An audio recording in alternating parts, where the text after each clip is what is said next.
What do you think? You guys can be seated. Welcome, everyone. My name is Michael Boyd. I'm president here at Kankakee Community College, and on behalf of our faculty, our staff, our administration, our board of trustees, and most especially our students, it's always a pleasure to welcome you here to campus, especially for events like this one, where we get to celebrate the achievements, the hard work, the accomplishments of these folks right here. And I always take privilege to put myself at the top of the agenda so I can be the first one, at least on this stage, to say congratulations and encourage these folks to cheer for you as well.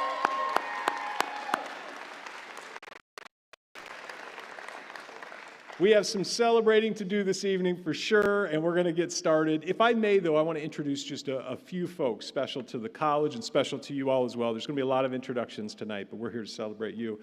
Certainly, a few of our members of our Board of Trustees are here, and I'll take a moment to introduce the chair of our Board of Trustees, Mr. Bill Orr, who will wave for you. Another of our trustees is Mr. Eric Peterson, who's down here as well. I hope he will wave.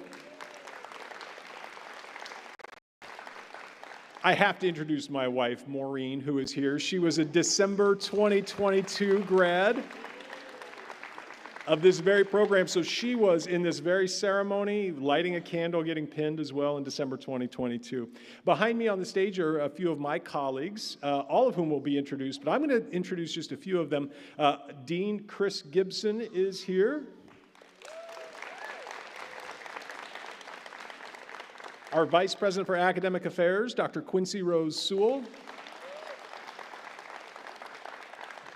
In a few moments, too, I'll ask our program director, Jenny Rogers, who you all know so well, to come to the podium. Oh, yeah. But I do want to say congratulations one more time and tell you that we're celebrating with you for this achievement, for these accomplishments. And this time of year, we celebrate as much as you do, because commencement season, and we hope you'll come back tomorrow for commencement. Commencement season is a time for us to reflect on what we do and the role that we play to help you out as well. Here at KCC, we talk a lot about enhancing quality of life through learning. That's our mission statement, and we take it very seriously. And in light of that, we want to thank you for the career that you've chosen. You've chosen to be nurses, and that is no easy pathway for sure. But we are all appreciative because we know that quality health care leads to enhanced quality of life for all of us. I don't want to be a downer, but we are all going to use your services and the care that you will provide us at some point in our life. And we know that KCC nurses are the best nurses. And we also know, because we watch how hard you work and we know how tough these professors are, that you are ready. You are ready for what comes next. And so we can't wait for you to be professionals, to provide health care in our community, because we know that enhances quality of life for all of us. But this year I learned something new. At a luncheon just a few days ago with some of you here in the front row, I heard from one of you who had a really great way of talking about how education, a community college education, a career pathway like the one that you're on, enhances quality of life for you all as well. And so I want to end my welcome with the words that she ended that lunch with, saying, "Life's about to get really great." You made it to the end, and now you can celebrate, and guess what? Life's about to be really great. So once again, graduates, congratulations.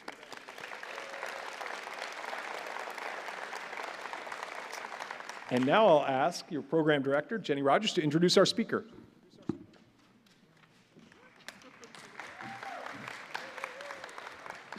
Good evening, everybody. Thank you so much for coming and helping us celebrate these awesome graduates tonight. I have the privilege of introducing our speaker this evening. Her name is Olivia Hood. She's a 2012 graduate of KCC, earning her associate's degree in nursing.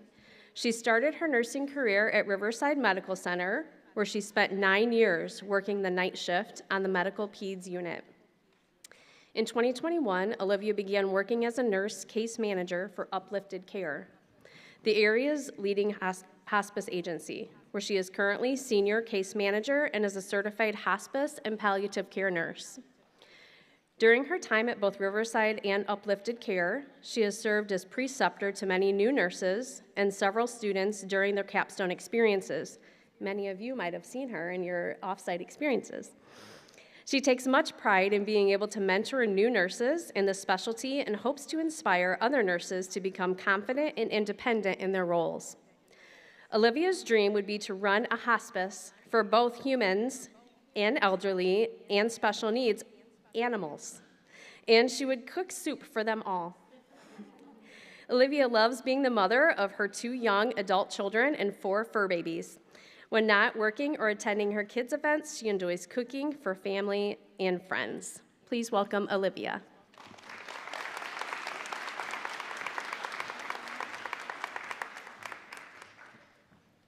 Hi guys, you're so close.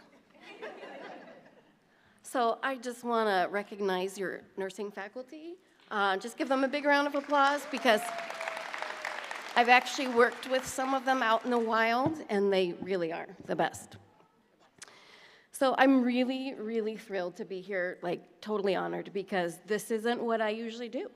I don't stand up and give speeches. I'm not usually in front of lots of people.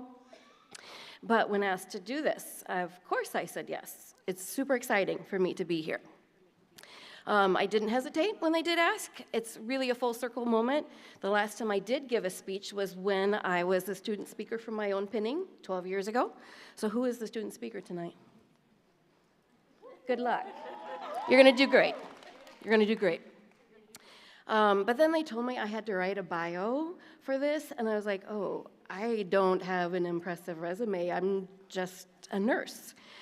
And I really don't have enough letters behind my name because nurses love little letters behind their names, don't they? And I do know why they love them, though, because when I got my few extra letters when I earned my certification in hospice and palliative care nursing, I wanted to show them off. So I get it. I worked hard for them. And we have a name for that. It's CHIPIN. Isn't that cute? Certified Hospice and Palliative Nurse, CHIPIN? Anyway. So how did you guys get here? How many of you worked in healthcare before this? How many were CNAs? Okay. How many are LPN bridgers and have already been out in the field? Okay. So who had previous totally unrelated careers and somehow jumped ship to nursing? Anyone? Good. Okay. So who all wants to work in the ER? Do we have ER? Okay. How about ICU? OB? Hospice? No? You know what? That's okay. That's okay. I actually was able to capstone, or be the preceptor for a capstone nursing student who wanted to be in hospice, and then I eventually had the privilege of being able to help train her on hospice, and she is still working with us, and I'm really proud of that for her. So, by the way, I'm gonna try not to make this a commercial for hospice care, but it is my current lived experience, and I'm really lucky to have found my passion in hospice nursing. So, like I said, I'm really just a nurse. I just worked half a shift today. I have to work the weekend. I'm in the middle of 6 days in a row, but I did have time to go and change and get my hair done, and I found this cute necklace. It looks like an O, and I thought it was perfect for the occasion. So preparing to talk to you really was a gift for me because it did make me look back at my career and find the good things that have happened and really find the highlights and really be proud and remember the people along the way. I've met and worked with some of the best nurses, some of the best CNAs, some of the best administrators, and also with some not so great ones. A successful nurse really does learn from all of these people, striving to be like the good ones and figuring out what not to do from the others. So I'll ask you right now, will you be the nurse you would want to work with? And ask yourself this every day when you go to work. Am I the nurse that I would want to work with? So I didn't always want to be a nurse. Actually, when I was growing up, I wanted to be a music teacher. So at the ripe old age of 17 years old, I went off to college to study music education. And I just it wasn't my thing. I went for a few years and figured that wasn't my calling. And I kind of figured out the only reason I wanted to do it is because I wanted to be better than the boys playing trumpet. And so I figured that's not the best motivation to be an educator. So, I stopped that. And, at the time it was a failing, but life leads you to certain places, and I'm glad it happened. So then, 20 years ago, just about 20 years ago, I remember the date, July 2nd, 2025, something happened. I'd just given birth to my daughter, who was almost 20, and the next day I met a lactation consultant. She came in. I don't remember her name, but I remember how she made me feel.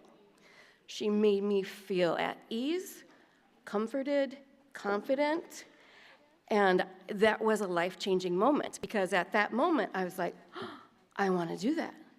And I thought, well, I want to become a lactation consultant. Never considered nursing, never wanted to take math or science classes because I was a musician, right?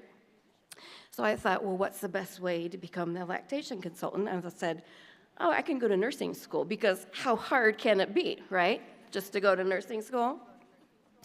And then I had another baby, and we moved to Bradley, and I signed up at KCC for my prereqs and signed up for nursing school. I survived.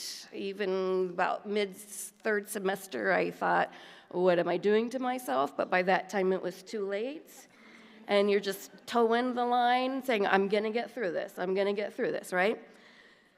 So I graduated, thankfully, and of course, the rest is kind of history.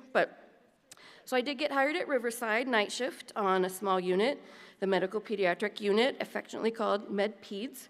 What were we first? 4 Med Peds, then 3 Med Peds, 2 Med Peds for several years, and I think there are 5 Med Peds now.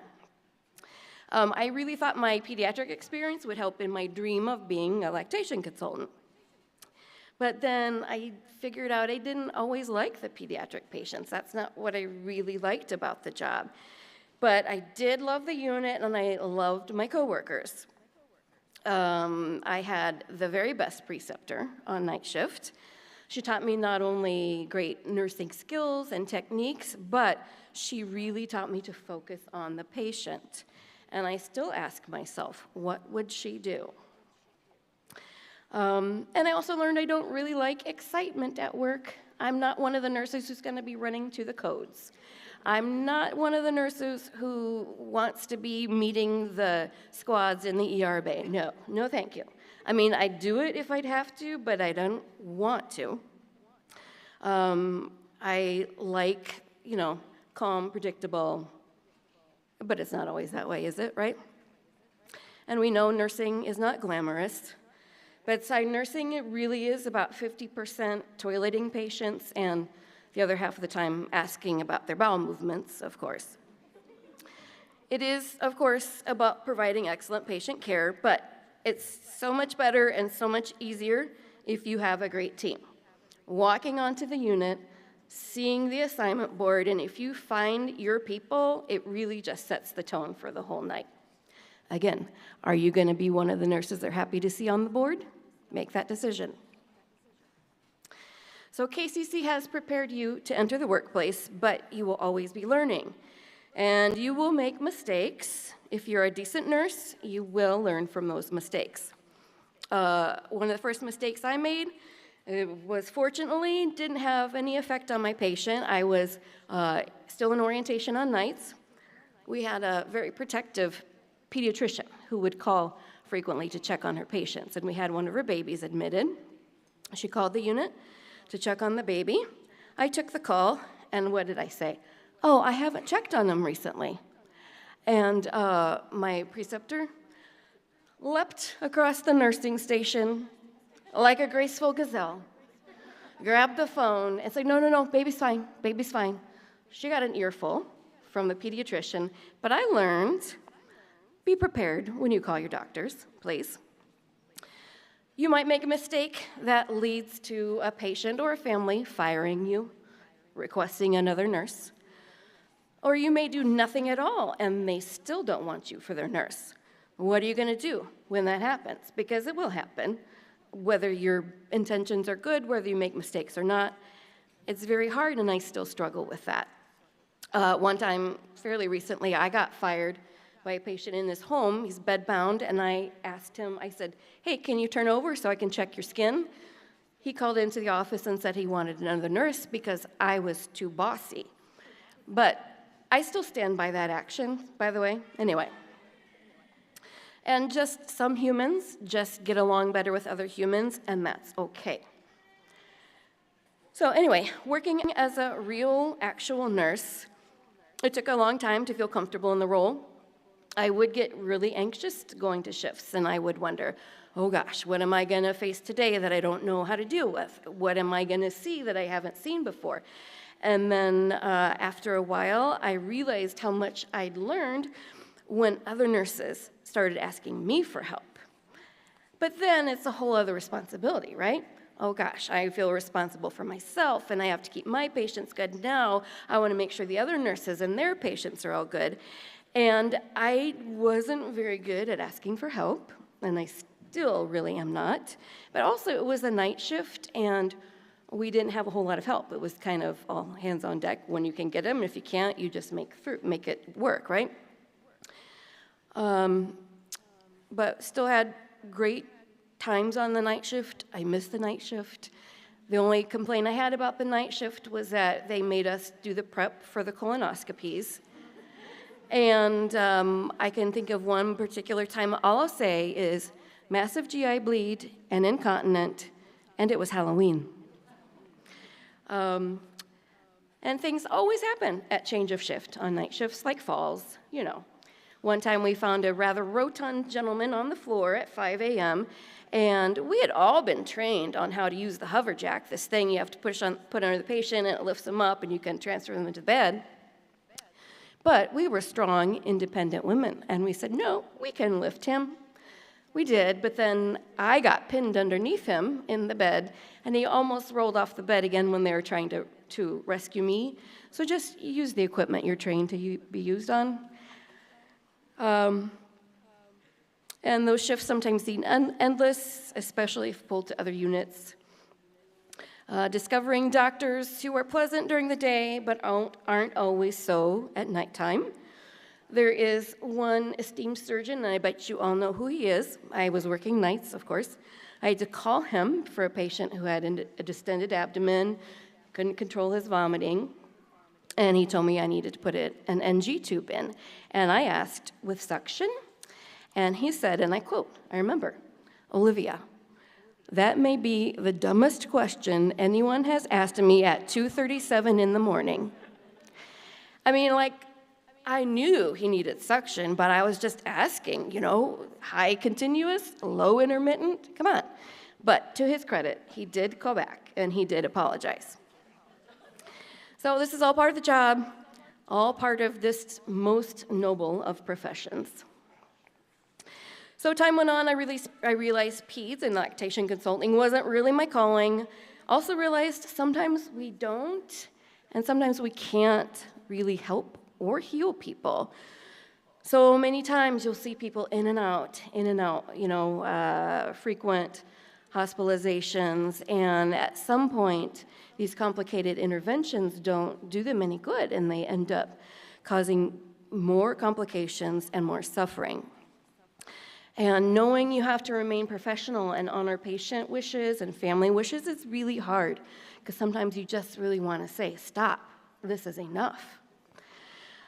So then one night, I remember it, room 217 at Riverside, I had an inpatient hospice patient assigned to me. She was fairly young, in her 50s. I don't remember her name. I don't remember her diagnosis, but I remember being in the room with her by myself. I was alone. And I felt, I don't know what it was. I felt like a sense of purpose. I felt this meaning. And I recognize now that I all of a sudden had this calling. And what a gift of being with another human as they are dying. She didn't die that night. She passed the next day. Like I said, I don't remember her name or why she was on hospice, but I remember that feeling. And that was another life-changing moment for me because that's when I figured I want to be a hospice nurse. By this time, I was comfortable in the job. The schedule was good for my kids.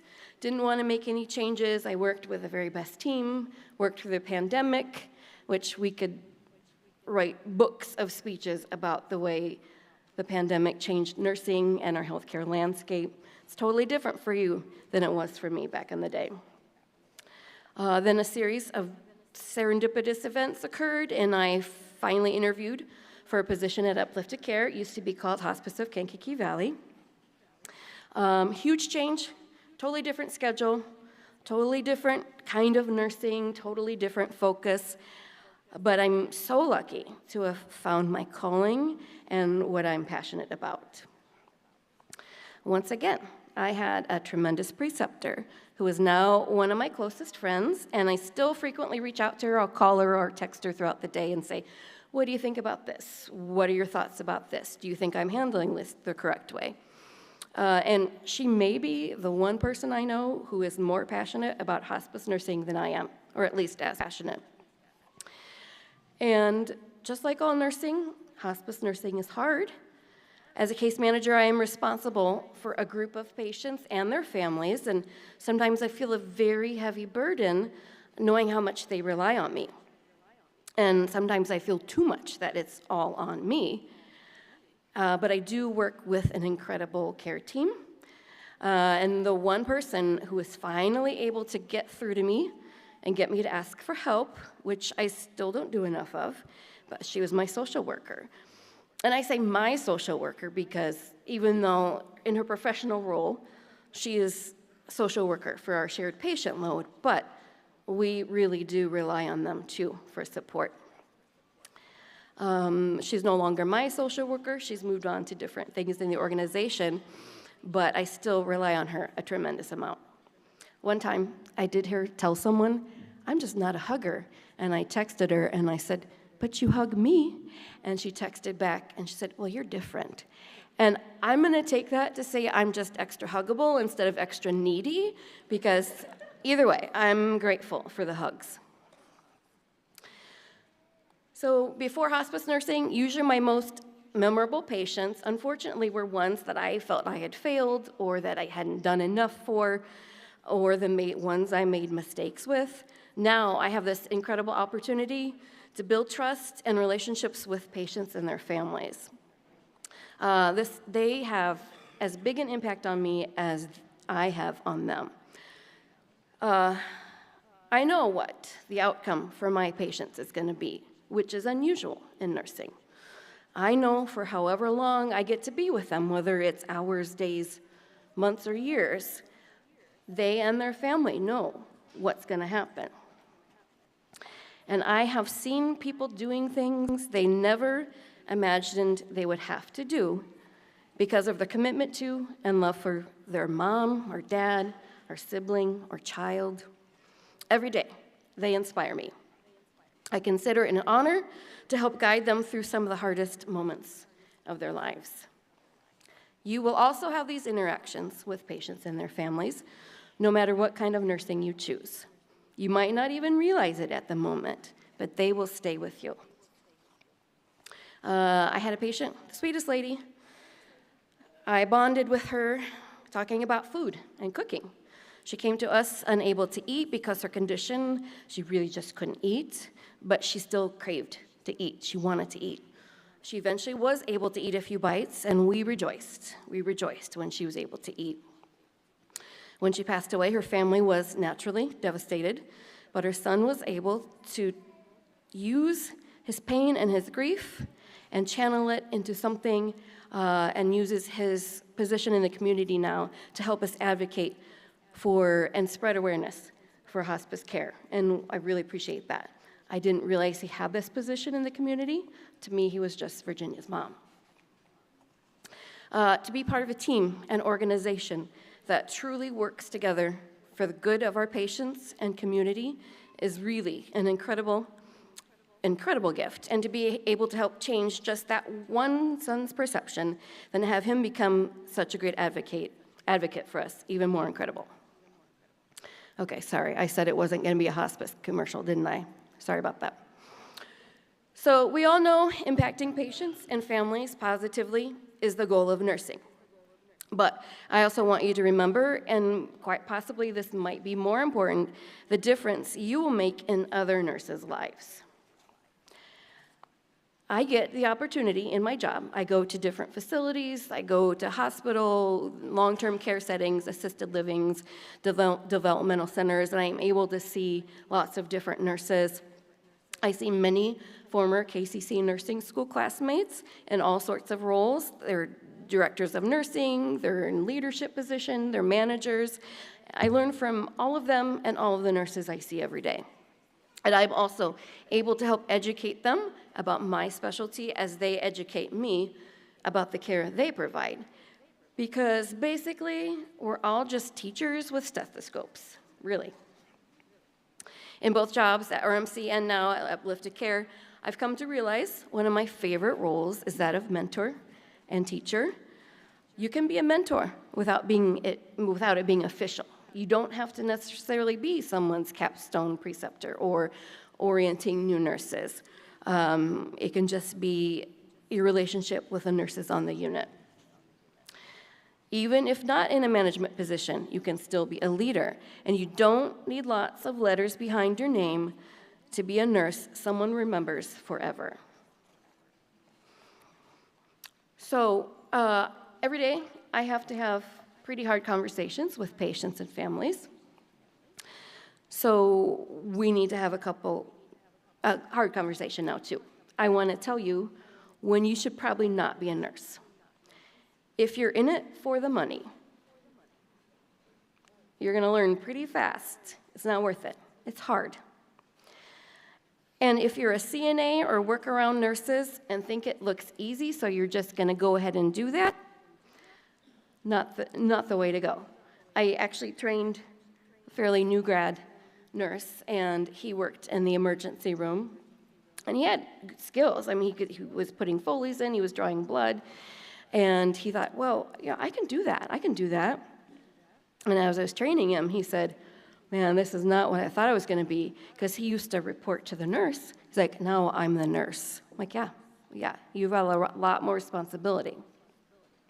Also, if you can't remain professional and provide care for someone with whom you have fundamental disagreements, like religion or lifestyle or politics, you shouldn't be a nurse, because you have got to put your feelings aside and care for those people. You have to recognize them as humans who deserve care, who deserve respect, and who deserve dignity.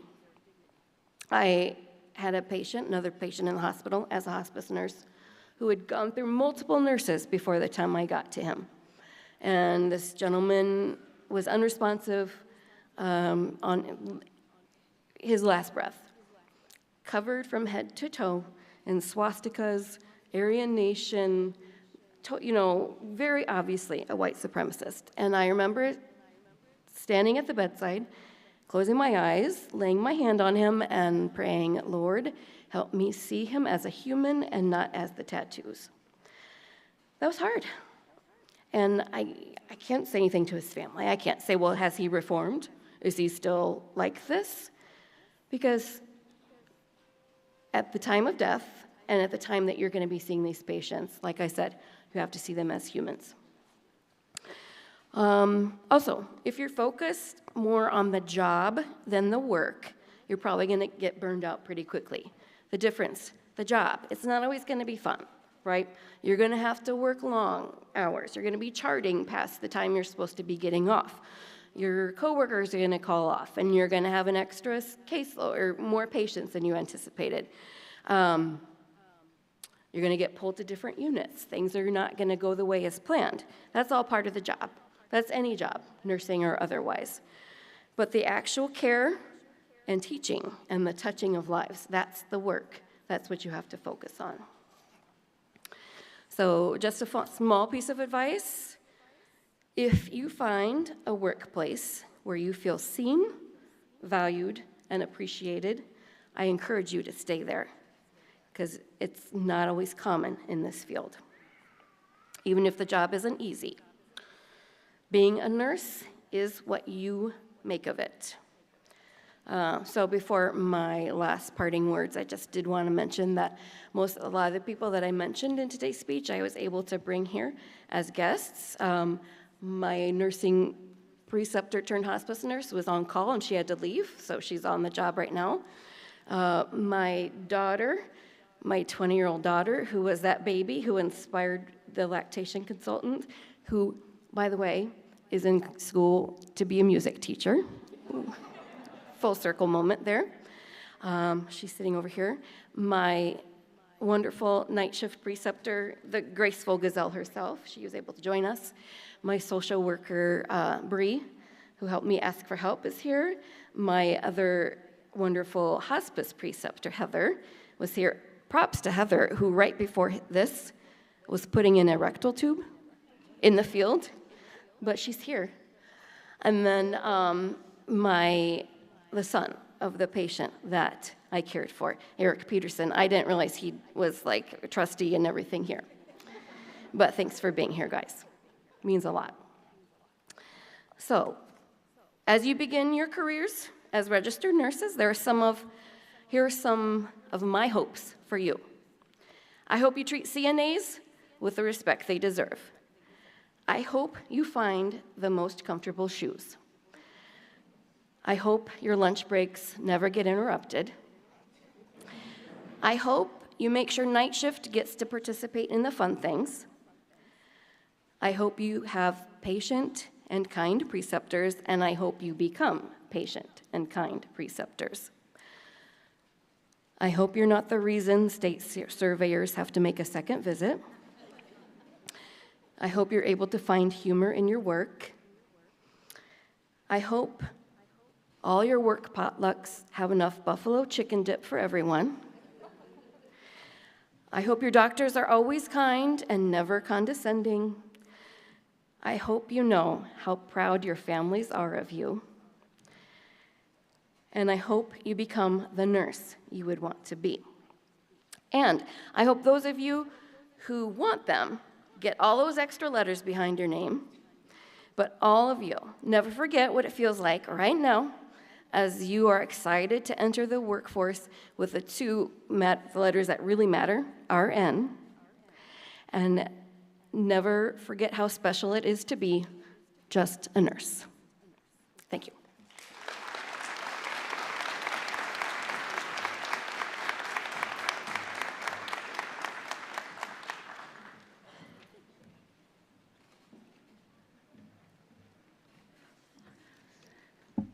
Thank you, Olivia. That was very, very nice. I'd like to take the opportunity now to introduce our faculty here at KCC. I know it sounds biased and cliche to say that we have the absolute best faculty, but we truly do have the absolute best nursing faculty here, and I'm so proud of each and every one of them and all the things that they do for our students. So I want to introduce you to them. I want to start out here, and if you guys will stand so they can see you. Ann Riley. Lauren Hills. Heather Baud. Mary Kierwack. Pat Bukowski. Kelly Edwards. Christina Sosnowski. Mary Niels. And Krista Davis. And now Krista will come up to the stage.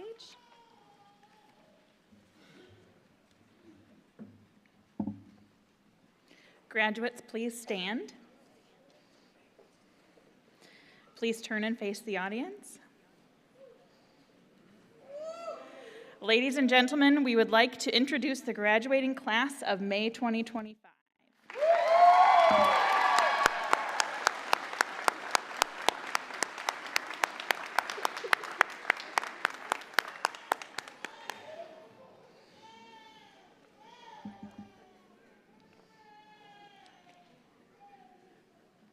Okay, and line up.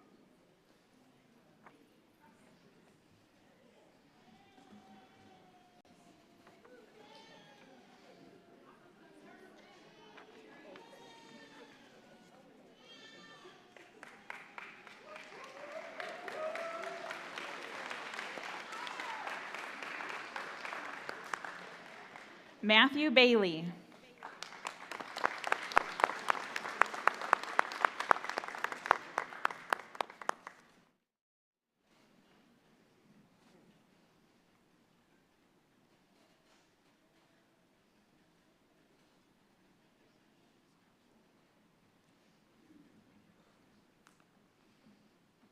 Keith Cross.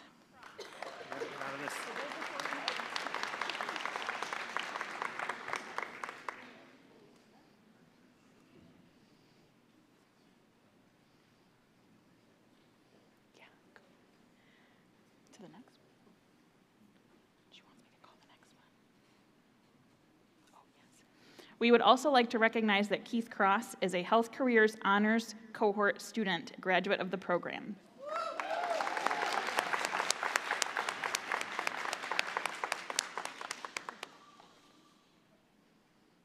Kelly Duda.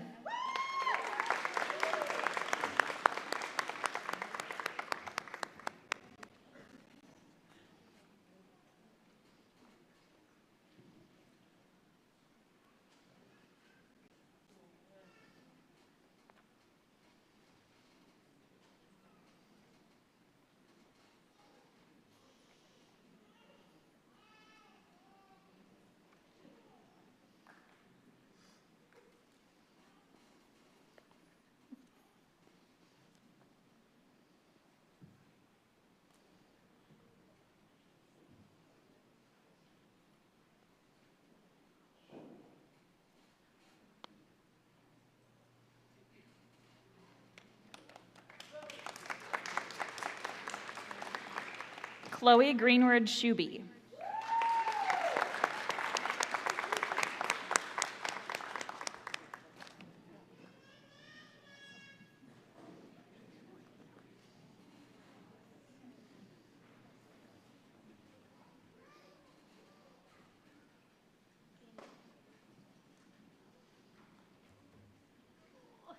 Brandy Grove.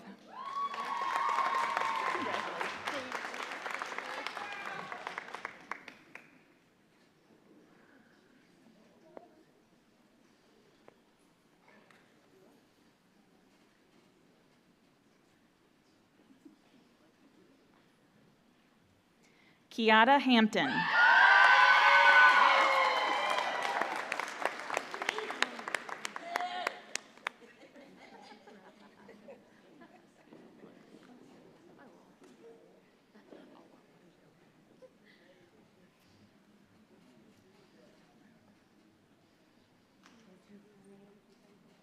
Sarah Castellute.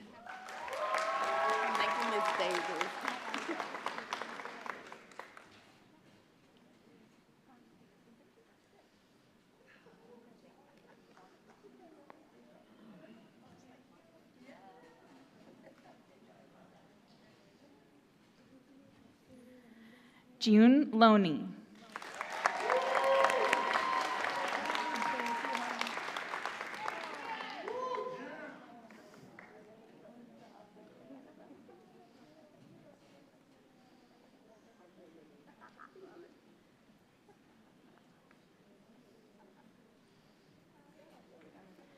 Kaylee Matthew.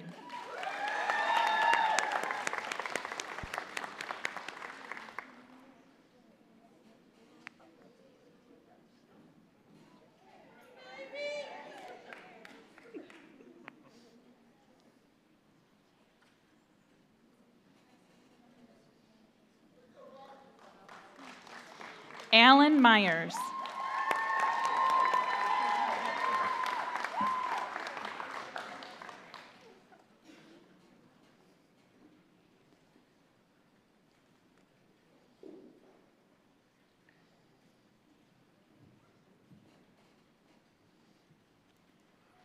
Kimbria Mitchell.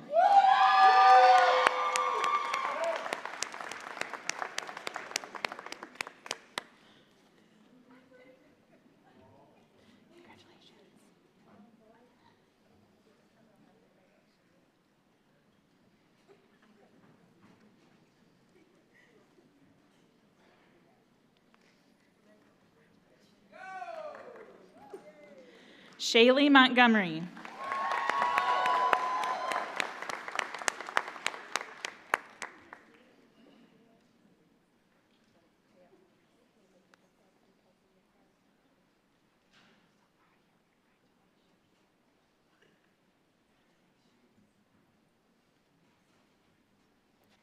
Callie Olszewski.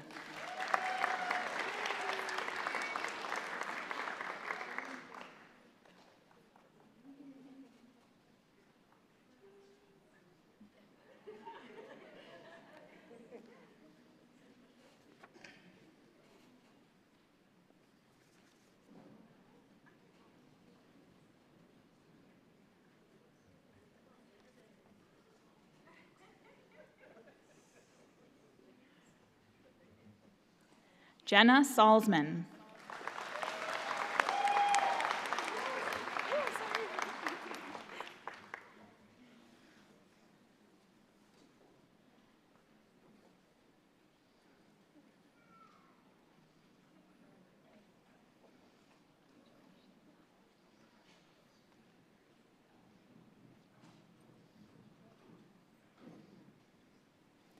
McKenna Salzman.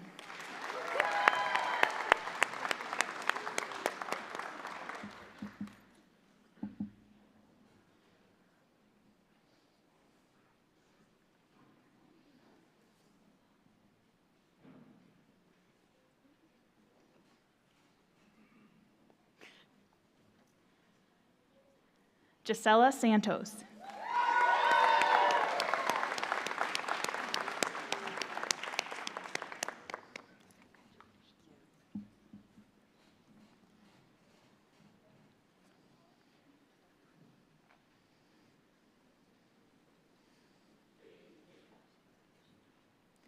Jaden Silfies.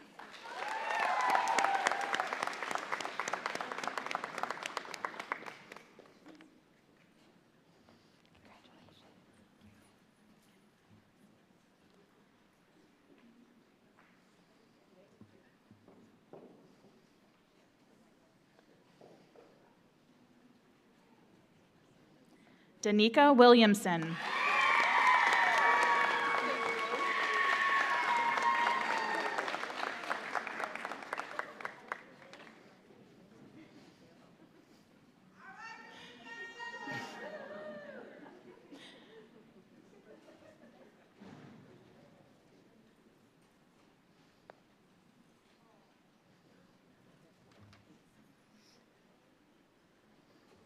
Jennifer Zarati.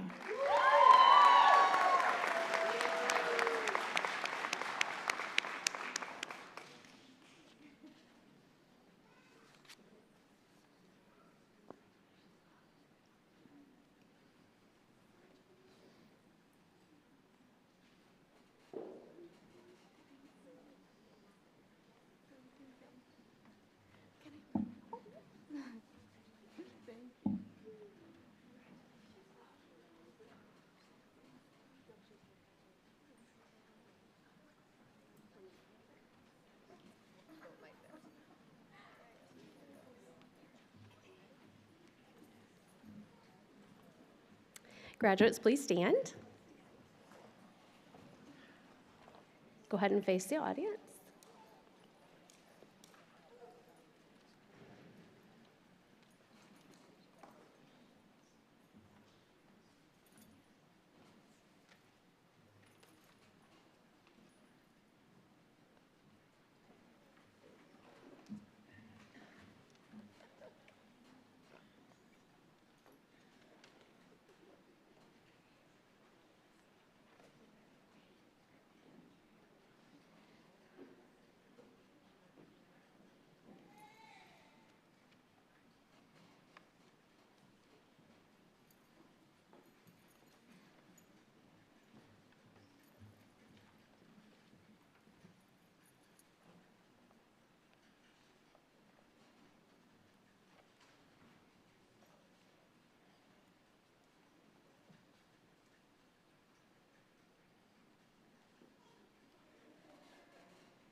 Okay, we can go ahead and blow your candles out and turn on the lights.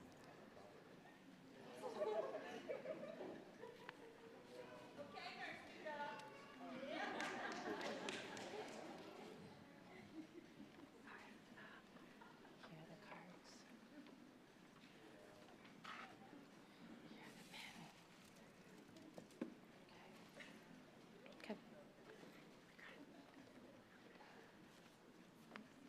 You want to start? Okay, go ahead and turn around and have a seat. Sorry, I forgot they hadn't sat. Forgot they weren't seated.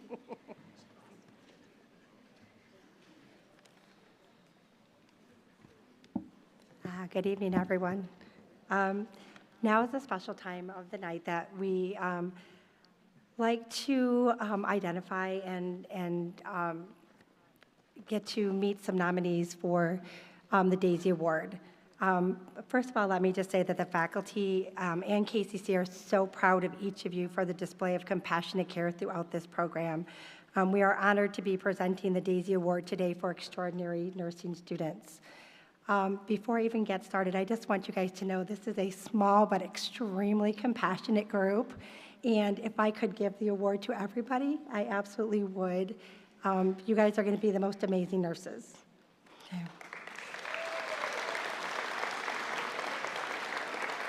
If you don't get an award here, I guarantee you all will see one as a Daisy for nurses, okay?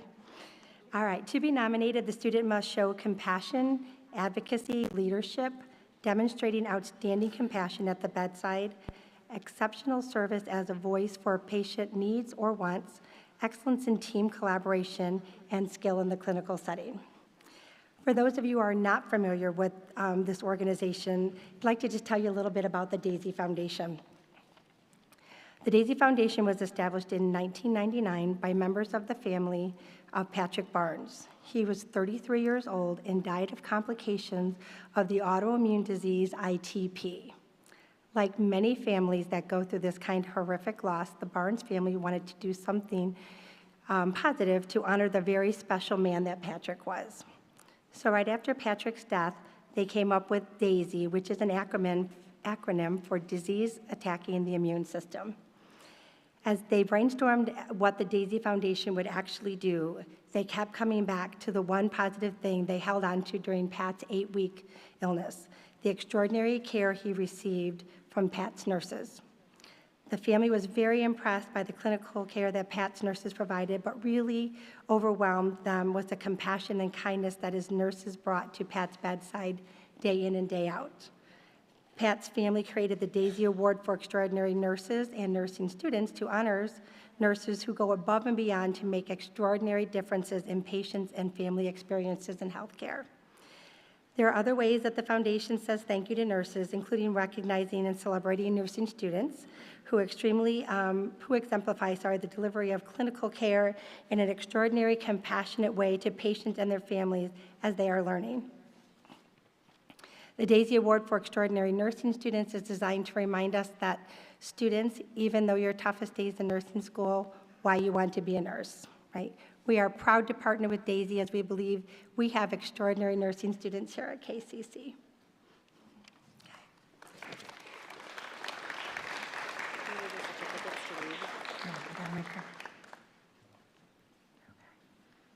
So we have 4 nominees.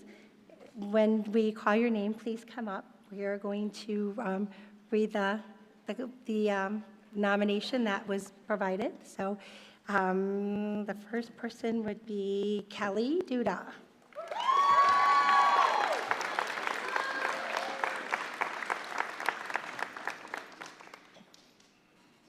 Don't start.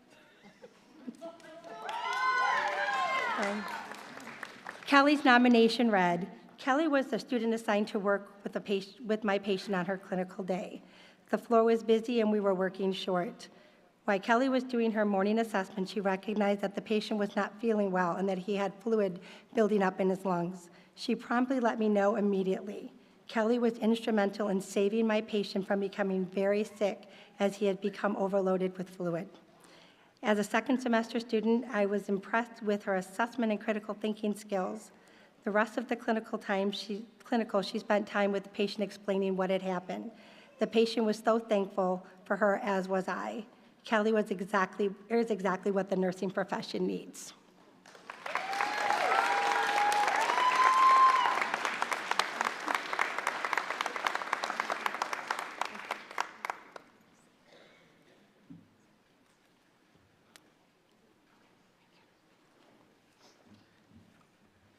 Our second nominee is Jenna Salzman.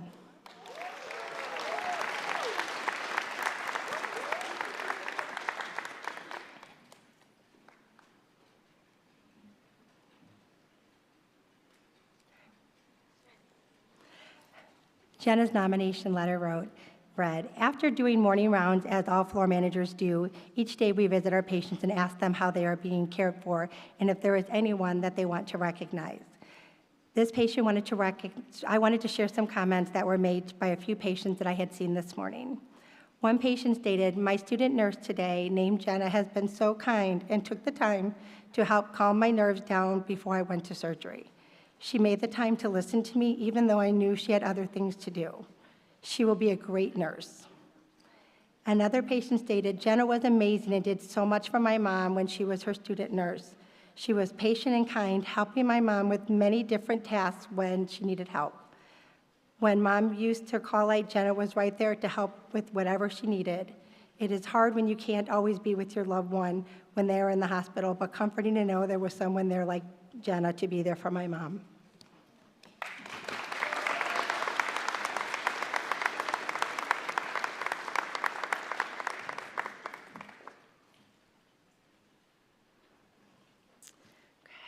The third nomination is Danica Williamson.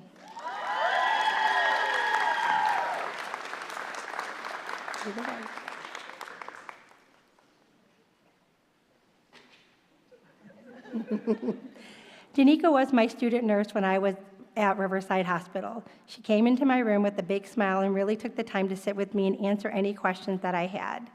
Things were not going great for me the day she was my student nurse, and she checked on me regularly to make sure I was doing okay and asked if I needed anything.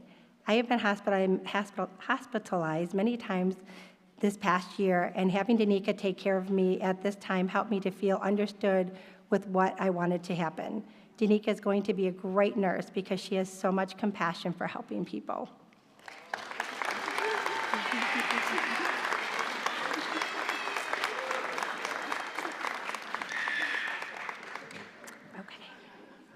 That's a good one.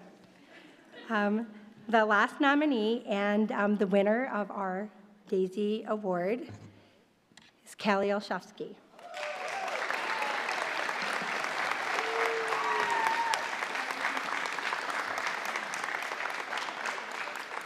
Let's start.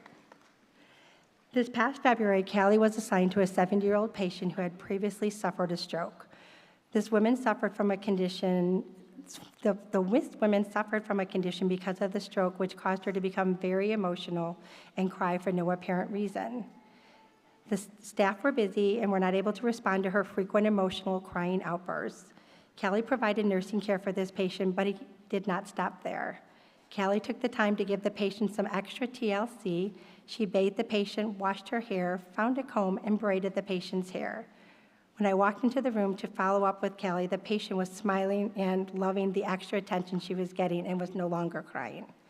After students had left for the day, my patient's husband, who had arrived later in the day, sought me out to tell me how great Callie was with his wife.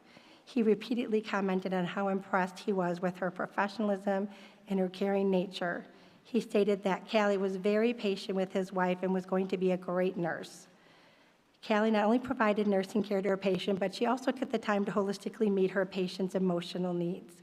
She saw past the stroke patient and saw the woman who was no longer able to provide care for herself and make herself feel pretty. Callie's actions were a symbolic reflection of the famous quote by Maya Angelou, "As a nurse, we can heal the mind, soul, heart, and body of our patients. They may forget your name, but they will never forget how you made them feel."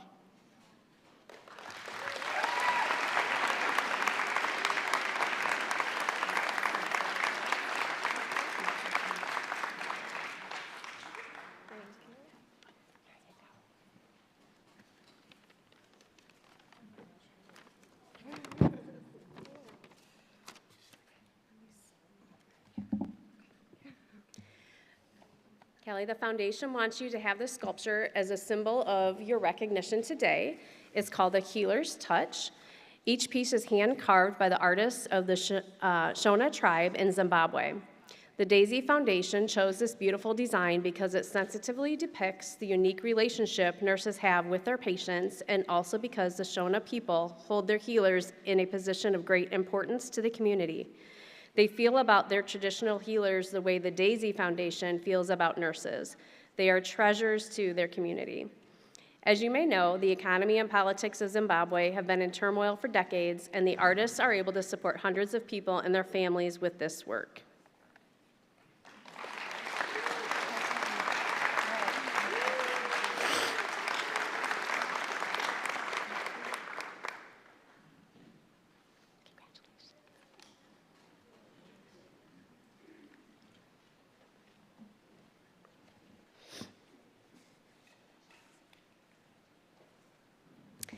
Okay, each semester we let the nursing class nominate a class speaker. And this semester, we have Miss Kiata Hampton that's going to come up and give the farewell speech.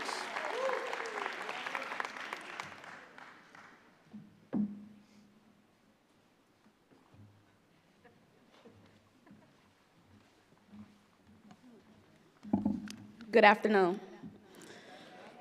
Hey, y'all.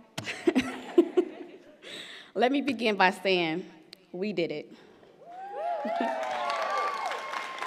After countless clinical hours, hundreds of coffee-fueled nights, and surviving what felt like a never-ending game of, what's on the test tomorrow? We officially are on our way to becoming registered nurses. I remember walking into the first sim lab thinking, they're gonna watch us behind this glass? I hope I don't kill the mannequin. Look at us now. Real patience, real skills, and yes, still a little terrified of the field bubble on the Riverside IV tubing.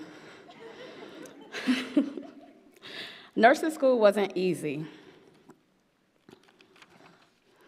We have memorized so many acronyms, started dreaming in medical shorthand. And the group projects, nothing bonds people like arguing over a PowerPoint at 2 a.m.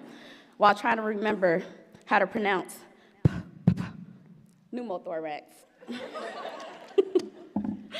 But through all the chaos, caffeine, and clinicals, we found our purpose. We learned to see people at their most vulnerable and meet them with knowledge, skill, and compassion. We learned how to advocate, how to lead, and yes, how to chart like our lives depend on it. Thanks, Ms. B. Becoming a nurse is not something you decide to do. It's something that grows in you. Every lecture, every clinical shift, every tear shed in frustration, and every small victory that reminds us why we kept going. We've learned how to heal wounds, calm fears, and sometimes just sit with patients in their pain. And that's it. That's its own kind of medicine. To our professors, thank you for teaching us, challenging us, and not laughing too hard when we mix up a bed bath with a sponge bath. Or, my personal favorite, calling a CHG bath a HCG bath. That's a pregnancy test, by the way. To our families and friends, thank you for being our personal cheerleaders, emergency quiz partners, and for pretending to understand when we explained the cardiac cycle for the 7th time. Thank you for being our muse and allowing us to practice what we needed. We wouldn't be here without you all toughing it out with us. Thank you for holding us up when we felt like we couldn't take another step. You believed in us when we doubted ourselves. Your love became the quiet strength that we needed and carried us here today. To my fellow classmates, congratulations, y'all. You are brave, you are brilliant, and you are now officially the person that everyone will text about that weird rash. We've walked this road together. We've cried, laughed, and leaned on one another more times than we can count. We've become a family, a bond shared by struggles and unbreakable understanding of what it is and what it means to serve with care. As we leave this place and step into hospitals, clinics, and communities, Let us not forget why we started. Let us be the nurse that always cares and goes the extra mile. Never forget that behind every patient is a story, a family, a life. We are ready, right? Not because we know everything, but because we've learned what matters the most: to lead with compassion, touch lives, and serve with grace. As we go into the next chapter, let us remember, we will not always have the answer. We will make mistakes, we will have tough days, but we will also change lives. We will comfort, we will heal, and sometimes we will just, again, be the calm in the storm. So go out there, be the nurse who listens, learns, and leads with heart. The world doesn't just need more nurses, the world needs you. Congratulations, class of 2025. Now go forth and wash your hands.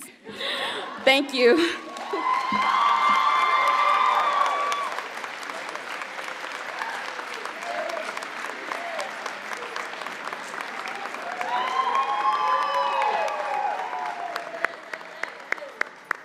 I love it. That was very nice, Kiata. Thank you so much. The last thing we want to do tonight is every pinning, we are able to give away a Littman cardiology 4 stethoscope to the RN who had the highest grade average in the class. This is donated by Littman to us to give to a graduate. So this semester, we would like to honor, drum roll, McKenna Salzman.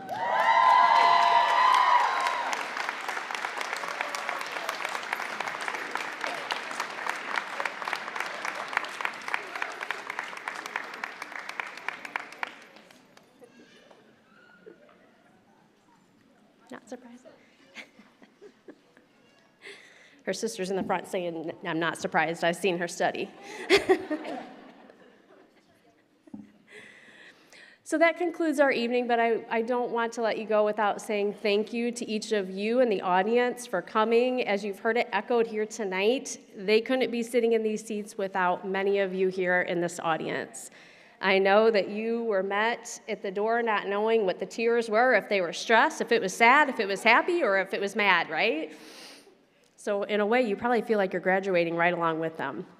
In fact, you've probably listened to half of the audio lectures, and thank God you don't have to listen to hear our voices anymore. So it's also so neat to look out in the audience and see so many of our nursing grads, and not only our nursing grads, but I see somebody I went to school with and went to college with. And these are going to be friends you guys make for the rest of your lives. So make sure that you stay in touch. And even if you don't see people on a day-to-day basis, that bond you made through nursing school will never go away, ever. So hold on to that. Graduates, congratulations. You did it!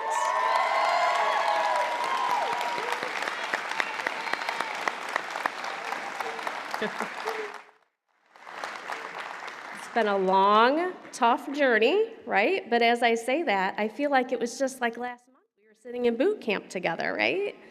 It's really crazy how long it can feel, but at the same time, how quickly it goes by. So we cannot stress to you how proud we are. You are now our colleagues. And so soon you will see us come to your units and say, can we take your patients today? And you'll be working side by side with us with the next group of students coming. So as you heard Olivia say earlier, remember where you came from. Remember how it felt to be that student and what it felt like to have those nurses that stood out to you, that gave you that time and that attention. And it takes patience because that first year is going to be hard in transitioning into your role. But take a deep breath and just think, okay, I know where they came from, and I want to be that nurse that's going to inspire the next set of nurses.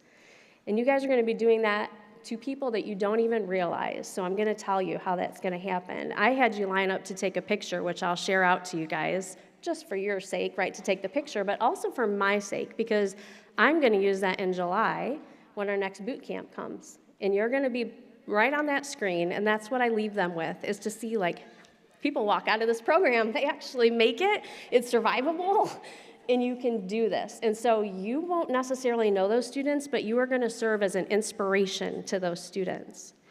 I like to share, too, that there's not a day, hardly, that goes by that I walk to the division office and I don't see a random student that I have never met here before at KCC, and they are staring at the pictures of your composite picture in the hallway. I don't know who they are, but I can just imagine they're sitting there thinking, could this be me? They're using you as inspiration to say, I can do this, whatever their journey. It doesn't even need to be nursing, right? You're inspiring them to keep going and make it across the finish line. So keep using that inspiration, not just, I'm giving you what you're going to do here to inspire people, but out in nursing, you're going to be an inspiration to your patients with the simplest of actions. And we know our KCC grads continue to do that because, as Mrs. K said, our nurses continue to graduate when you see to continue on and get daisy pins, right? They get nominated. Those get shared on Facebook, and we see them, and we get so proud because they're like, that's our grad, that's our grad, that's our grad. So keep doing those things that I know that we are all confident you will be excellent nurses, and we're so proud of you. And then we hope that you're proud leaving here, not just being nursing graduates, but you guys are KCC nursing graduates, and that really means something. So be proud, come back and see us. If you're just around, come by and say hi. And if you need continuing ed hours or anything like that, come back and see us. We're here for you, okay? And share the good word to everybody out there in the community of where you graduated from. So enjoy tonight and celebration. Before I forget, this is the first class that's asked to do this, but they have a beautiful setup that they wanted to share time with friends and family to invite to the Cavalier Room, which is right by the cafeteria. They have it decorated beautifully. They've got cupcakes and water and all kinds of great stuff in there. So you're welcome to meet them in there to celebrate with them. And then we can't wait to celebrate with those of you that are hopefully coming back tomorrow to walk in graduation. So congratulations.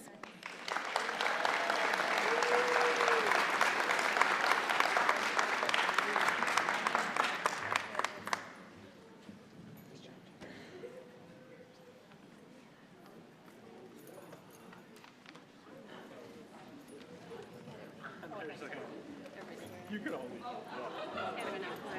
leave. Congratulations, everyone. Enjoy.